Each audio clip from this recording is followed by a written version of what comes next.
যোৱা 7 ফেব্ৰুৱাৰী তাৰিখে social media বা বিশেষকৈ শাসকীয় দলৰ বিজেপিৰ পেজত অসমৰ মুখ্যমন্ত্ৰীৰ পেজত আপলোড কৰা এটা ভিডিঅ' সেই ভিডিঅ'টোৰ পিছত সমগ্ৰ পৃথিৱীত এটা বা সমগ্ৰ ভাৰতবৰ্ষত সৃষ্টি হোৱা অসম সম্পৰ্কীয় এটা ধাৰণা যিটো কথাই সমগ্ৰ পৃথিৱী আৰু সমগ্ৰ ভাৰতবাসী মানুহৰ আগত অসমৰ মানুহক লজ্জানত কৰিছে। অসমৰ সমাজ অসমৰ জাতীয় জীৱনক ঘৃণা এটা বিভৎস পৰিৱেশ সাম্প্ৰদায়িকতা জঘন্য এটা পৰিৱেশৰ ভূমিলে অসমৰ মুখ্যমন্ত্ৰীয়ে পৰ্যবেক্ষিত কৰা আমি দেখিছোঁ বা পৰিলক্ষিত হৈছে। এই ভিডিঅ'টোৰ যোগেদি মুখ্যমন্ত্ৰীয়ে তেওঁৰ যিটো এটা অতি আততায়ী মানসিকতা এটা নিকৃষ্ট মানসিকতা সাম্প্ৰদায়িকতা ঘৃণাৰ এটা পৰিৱেশ গঢ়িবৰ কাৰণে এই ভিডিঅ'টো আপলোড কৰাৰ পাছত 7 ফেব্ৰুৱাৰীত পুনৰবাৰ সমগ্ৰ ভাৰতবৰ্ষ আৰু দেশত এই ভিডিঅ'টো যেতিয়া ব্যাপক সম্প্ৰচাৰ হ'ল, পৃথিৱীজুৰি সম্প্ৰচাৰ হ'ল, চাৰিওফালে ইয়াক লৈ পৃথিৱীৰ বিভিন্ন প্ৰান্তত সমালোচনা হ'ল। দেশৰ আইনজ্ঞ, দেশৰ বিশিষ্ট ব্যক্তি, বুদ্ধিজীৱী সকলোৱে ইয়াৰ ব্যাপক সমালোচনা কৰিলে। তাৰ পাছত আমি এই ভিডিঅ'টো তেওঁলোকে নাইকিয়া কৰা দেখিলোঁ আৰু এতিয়া মুখ্যমন্ত্ৰীয়ে অজ্ঞতা প্ৰকাশ কৰিছে। তেওঁলোকৰ বিজেপি দলৰ সভাপতিগৰাকীও সেই সম্পৰ্কত কোনো বক্তব্য আগবঢ়োৱা নাই। এতিয়া কথা হ'ল যে যেতিয়া চৰকাৰলৈ আহিছিলে বিজেপি দল, অসমৰ মুখ্যমন্ত্ৰী হিমন্ত বিশ্ব শৰ্মাই কথাই কৈ আছিল যে অসম দেশৰ ভিতৰত 5খন শ্ৰেষ্ঠ ৰাজ্যত তেওঁ পৰিগণিত কৰিব, অসমক দেশৰ 5খন শ্ৰেষ্ঠ ৰাজ্যৰ ভিতৰত এখন বনাব। আমি সকলোৱে ভাবিছিলোঁ যে হয়তো এইগৰাকী মুখ্যমন্ত্ৰীয়ে দায়িত্ব লোৱাৰ পাছত অসম দেশৰ ভিতৰতে এটা উন্নয়নৰ যিটো তেওঁলোকে সাগৰ বোৱা বুলি কয়, উন্নয়নৰ সাগৰ বব, দেশৰ 5খন আটাইতকৈ উন্নত ৰাজ্য হ'ব, জাতীয় পুঁজিৰ ভেটি শক্তিশালী হ'ব, অৰ্থনীতি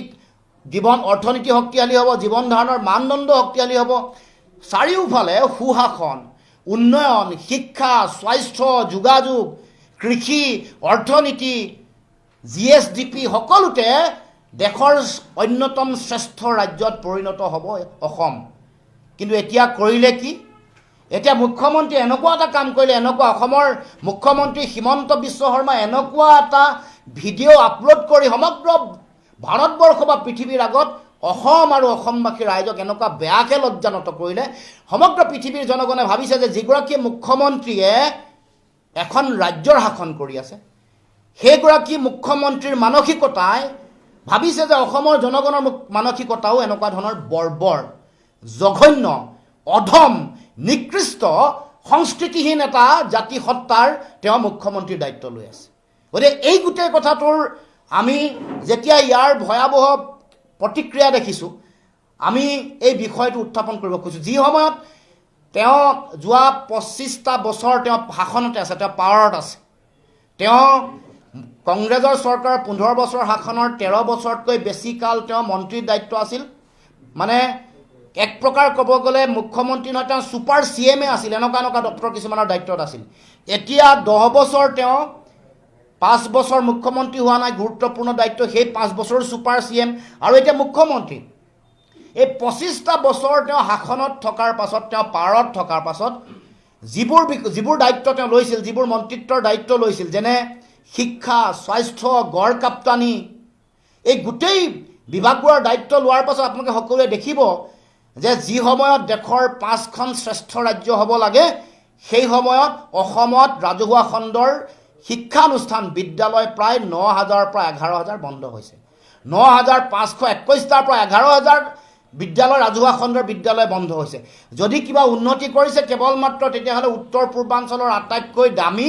ব্যক্তিগত খণ্ডৰ বিদ্যালয়খনৰ মালিক নিজৰ ঘৈণীয়েকক কৰোৱাইছে। এইটোৱে শিক্ষা ব্যৱস্থাৰ উন্নতি হৈছে। আৰু যদি অৰ্থনীতিৰ ক্ষেত্ৰত যদি উন্নতি ক'বলৈ যায়, তেতিয়া দেশৰ আটাইতকৈ ঋণগ্ৰস্ত ৰাজ্যলৈ পৰিৱৰ্তন কৰিছে অসমৰ মুখ্যমন্ত্ৰীয়ে। কেগৰ প্ৰতিবেদনে কৈছে যে 2026 চনৰ মাৰ্চত আমি অসমৰ ৰাইজে আমি যিটো ঋণ ল'ম, ঋণৰ পৰিমাণ হ'ব 2,16,000 কোটি টকা। গতিকে তেওঁ এই পাৱাৰত থাকোঁতে, তেওঁৰ ক্ষমতাত থাকোঁতে, তেওঁ মন্ত্ৰিত্ব দায়িত্ব ছুপাৰ CM বা CM হৈ থাকোঁতে 5খন দেশৰ শ্ৰেষ্ঠ ৰাজ্য কৰিবতো নোৱাৰিলে এতিয়া অসমৰ মানুহৰ মান, অসমৰ ভাৱমূৰ্তি, অসমৰ যিটো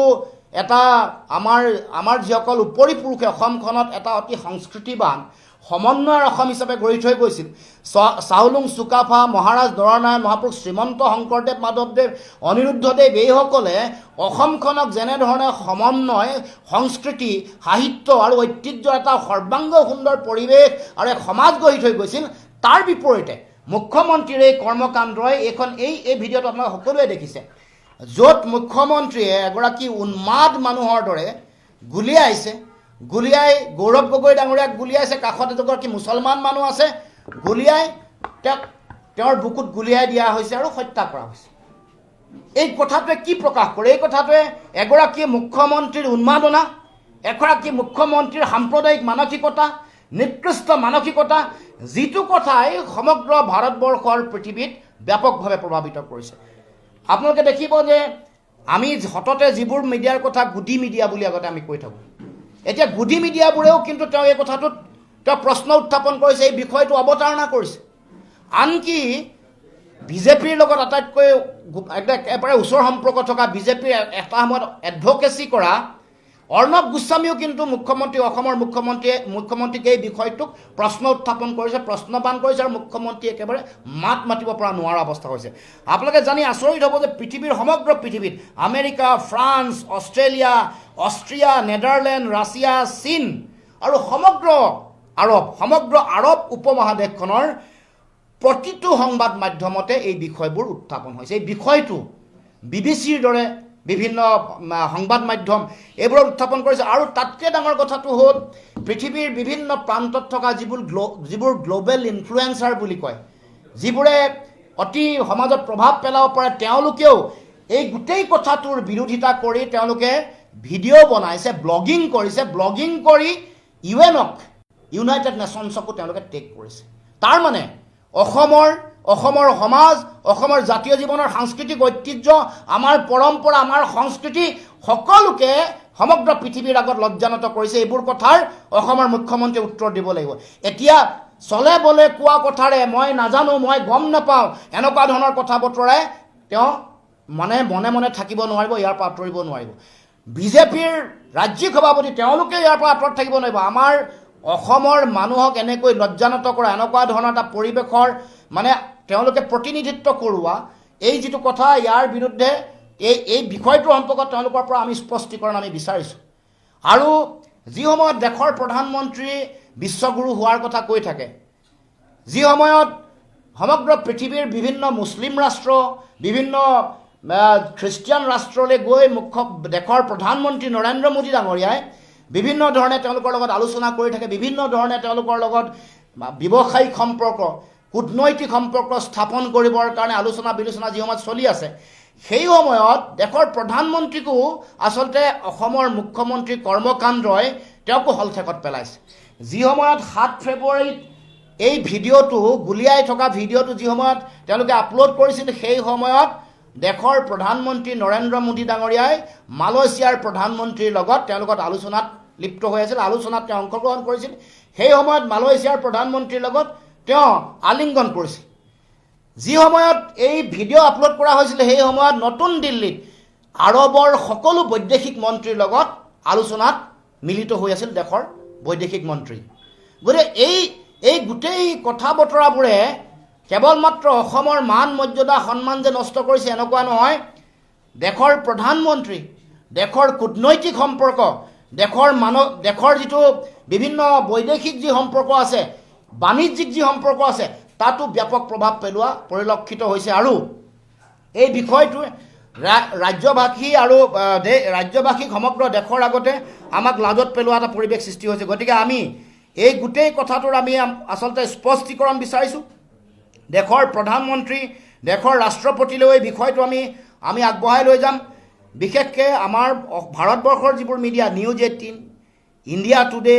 টাইমছ নাও, NDTV, ৰিপাব্লিক টিভি, GTV, আজ তক, ABP নিউজ, এইবোৰ কেইটামান সংবাদ গোষ্ঠীৰহে নাম লৈছোঁ। সকলো সংবাদ মাধ্যমতে এই বিষয়টো ঠাই পাইছে, এই বিষয়টো ব্যাপক চৰ্চা চলিছে। তাৰমানে এতিয়া আমাৰ অসমৰ মুখ্যমন্ত্ৰীয়ে যিবোৰ কাম কৰিব লাগিছিলে দেশৰ আটাইতকৈ উন্নত 5খন ৰাজ্যৰ ভিতৰত এখন ৰাজ্য যিবোৰ প্ৰতিশ্ৰুতি দিছিল অসম চুক্তি আখৰে আখৰে পালন কৰা তেওঁলোকে বিদেশীৰ নাম চিনাক্তকৰণ কৰি বহিষ্কৰণ কৰা বান গৰাখহনীয়া সমস্যাটো ৰাষ্ট্ৰীয় সমস্যা হিচাপে সমাধান কৰা বা 6 জনগোষ্ঠীৰ জনজাতিকৰণ নিৰ্বাচনৰ আগতে দিয়া আমাৰ খিলঞ্জীয়া মানুহক বা বাগানৰ মানুহক মাটিৰ পট্টা নিৰ্বাচনৰ আগতে দিয়া এই গোটেই কথা বতৰাবোৰ বা আন যিবোৰ কথা বতৰা মাইক্ৰ ফাইনেন্সৰ ঋণ ৰেহাই সকলোকে সম্পূৰ্ণ দিয়াৰ যিবোৰ তেওঁলোকে প্ৰতিশ্ৰুতি তেওঁ দিছিল এইবোৰ পালন কৰিব নোৱাৰি তেওঁ এতিয়া এনেকুৱা ঘৃণা আৰু সাম্প্ৰদায়িকতাৰ বিষবাষ্প বিয়পাই ব্যৰ্থতা ঢাকিবৰ কাৰণে নিজৰ অকমন্যতা ঢাকিবৰ কাৰণে সাম্প্ৰদায়িকতাক নিৰ্বাচন জিকাৰ অস্ত্ৰ বা অচিলা হিচাপে ব্যৱহাৰ কৰিব খুজিছে গতিকে এই বিষয়টো আমি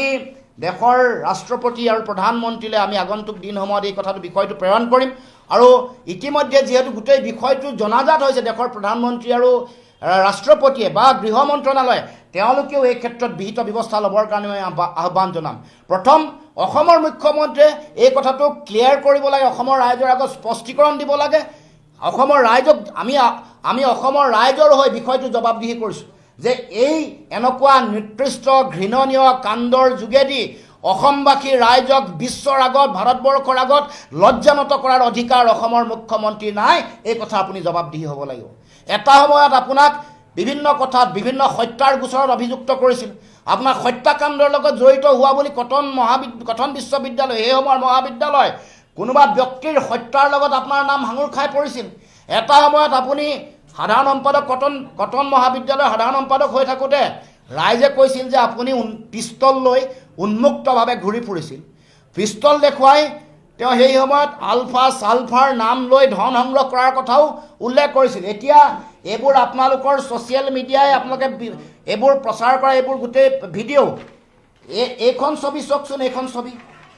এইখন ছবি তেওঁলোকে AI যোগেদি বনোৱা এখন ছবি আৰু তেওঁলোকৰ ছ'চিয়েল মিডিয়া ছাইটত এইখন দেখি এনেকুৱা লাগে এইখন অসমৰ মুখ্যমন্ত্ৰী নহয় যেন কোনোবা ডকাইতৰ চৰ্দাৰহে এই ছবিখনে কি প্ৰমাণ কৰিছে তাৰ মানে এটা সময়ত মুখ্যমন্ত্ৰীক অসমৰ মুখ্যমন্ত্ৰী হিমন্ত বিশ্ব শৰ্মা যিধৰণে হত্যাৰ নামত অভিযুক্ত কৰিছিল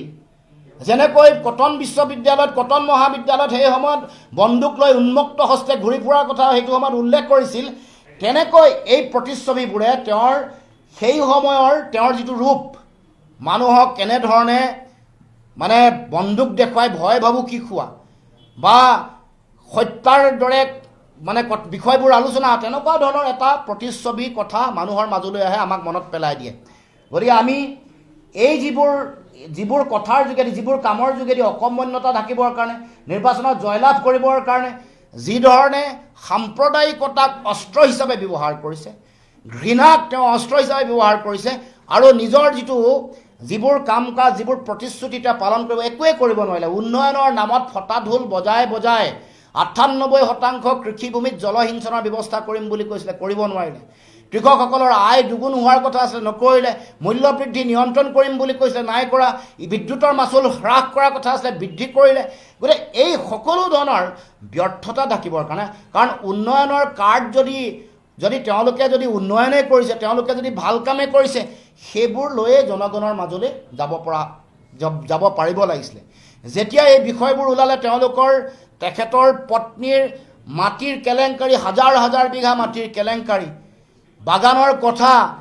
বিভিন্ন বিদ্যালয়ৰ কথা ৰিজৰ্টৰ কথা গ্ৰীণ বাছৰ কথা মেকডনাল্ডৰ কথা এইবোৰ কথা আলোচনা হোৱাৰ লগে লগে উন্নয়ন যদি হৈছে অসমৰ উন্নয়ন হোৱা নাই এটা পৰিয়ালৰ হৈছে মুখ্যমন্ত্ৰীৰ পত্নীৰ হৈছে তেওঁৰ পুত্ৰ হৈছে 17টা কোম্পানীৰ মালিক হৈছে গতিকে সেই সকলো কথা ঢাকিবৰ কাৰণে এনেকুৱা ধৰণৰ নিকৃষ্ট কথা বতৰাত তেওঁ জড়িত হৈছে গতিকে ইয়াৰ উত্তৰ আমি বিচাৰিছোঁ আৰু এনেকুৱা ধৰণৰ নিকৃষ্ট কামৰ পৰা যাতে মুখ্যমন্ত্ৰী বিৰত থাকে আৰু এইটো অসমৰ জনগণক পৃথিৱীৰ আগত লজ্জানত কৰাৰ কাৰণে তেখেতে এই কথাৰ জবাবদিহি হ'ব লাগিব তেওঁ ইয়াৰ পৰা কেতিয়াও আঁতৰি পলাব নোৱাৰে